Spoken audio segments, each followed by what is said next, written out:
Welcome to part 4. Okay, major blunder of the Uhuru presidency, number 6, is Uhuru not attending Chris Msando's funeral. Now the truth is, a president can go anywhere. No matter how hostile the reception is, a president of the Republic of Kenya has got enough security, enough resources to go anywhere in the country. That is the truth. Your government has been accused of a murder most foul. You do not even send a message of condolences. Yeah, that's okay. Maybe it was an oversight, maybe something happened, whatever, yeah. But at least attend the funeral. When you attend the funeral, not only does it lower tensions, believe it or not, forget the people will be shouting and doing all sorts of funny things who can easily be controlled, yeah. Forget those people.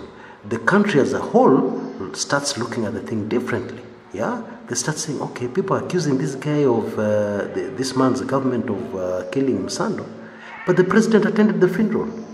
He condoled with the family, yeah. So maybe he's not guilty after all, yeah. Doubts start coming, yeah. That is what statesmanship is all about, okay. Now, even if you're following the old script of the 60s, yeah, it is a fact that Mzee Jomo Kenyatta attended a church service, a funeral church service in Nairobi of Tom Mboya, yeah, whom at that time, even at that time, the public was accusing his government of assassinating. Granted, something very strange happened at that funeral service. This is an interesting aside, excuse me. Something very interesting happened at that funeral because when it came to the president's turn to speak at Tom Mboya's funeral service, he started, but then he could not continue, yeah, and somebody else had to take the written speech, yeah. To be precise, somebody called Samuel Onyango Ayodo, yeah, who was then the member of parliament for Kasipul Kabondo constituency in Nyanza, yeah. Bwana Ayodo is the one who finished off reading that speech, and although Jomo did not attend the funeral proper in Rusinga Island, yeah, at least he attended the church funeral service in Nairobi, okay? So people would have that lingering doubt that say people accusing Mzee, but Mzee went to the funeral, yeah? He braved the hostility and he went to the funeral, yeah? So maybe he was not involved, yeah? And indeed, that's what happened. The public for years have always had that doubt as to whether the government really was involved in the assassination of Tom Mboya, okay? That's how politics is played. Yeah? So not attending Msando's funeral, in my view, was a major blunder. Not even attending his funeral church service was a major blunder. Now, last but not least, blunder number 7, the 26th October repeat elections.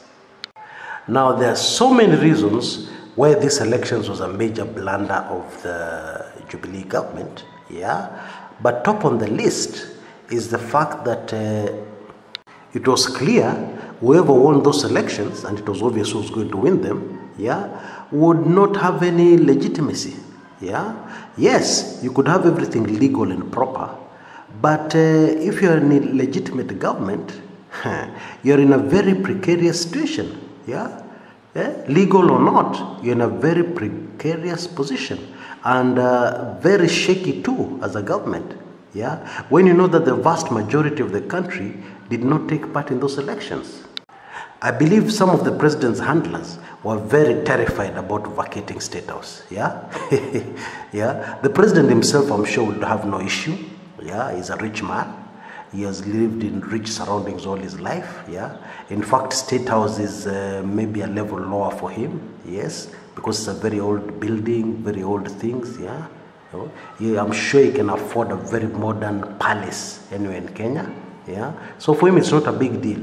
But I think for some of his handlers, not, leaving State House was a big nightmare for them, yeah. And that is why they really pushed the president, hurry up, hurry on with this election, you must be elected, otherwise there will be a power vacuum. Aye, what power vacuum? What was more important was at least having some legitimacy, at least finding a way in which the opposition leader would take part in those elections.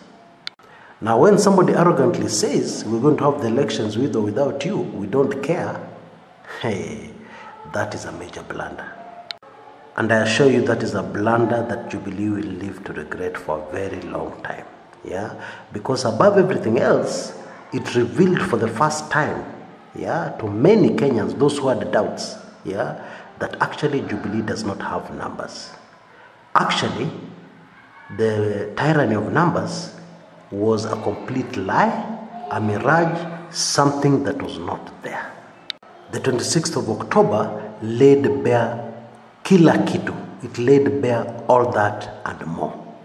It would have been much better even to delay those elections.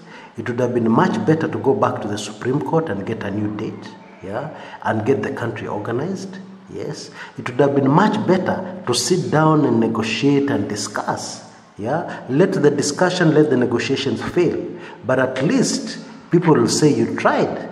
Yeah, sit down and negotiate with the other side, find some sort of middle ground. Yeah, and that would have reduced the tensions dramatically in the country. But as it is, those 26 October elections have sent Kenya to a very, very dangerous place. Now, there are a lot of inside details I've left out of this recording because they're extremely sensitive, extremely sensitive. And I've also revealed one of the reasons why these decisions were made. Yeah, I've revealed the identity of some of the advisors behind these very bad decisions and their motives. All that is in a very special recording I have exclusively for Club 1999 members. Okay, it's very easy to become a member. Just use that email address you see on the screens right now, yeah, and you'll get an automated response that will give you payment instructions on what you need to do to become a member. Yeah, you only need 1,999 for half a year, 6 months membership to Club 1999.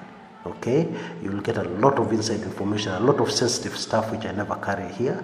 Yeah, and I'm sure you'll be much better informed. Okay, so go ahead, use that email address you see on the screens now, yeah, and become a member today. Okay, now for the rest of us, that is it. Those are the 7 major blunders of the Uhuru Kenyatta presidency. Okay, let us learn from them going forward. Okay, let us analyze them further going forward, because as I said at the beginning, man is to err. And in fact, in this case, there are so many factors at play. Some of those decisions had very little input from the president himself. But that's something you can discover in my more detailed sensitive recording. Until next time, this is Chris Kumekucha.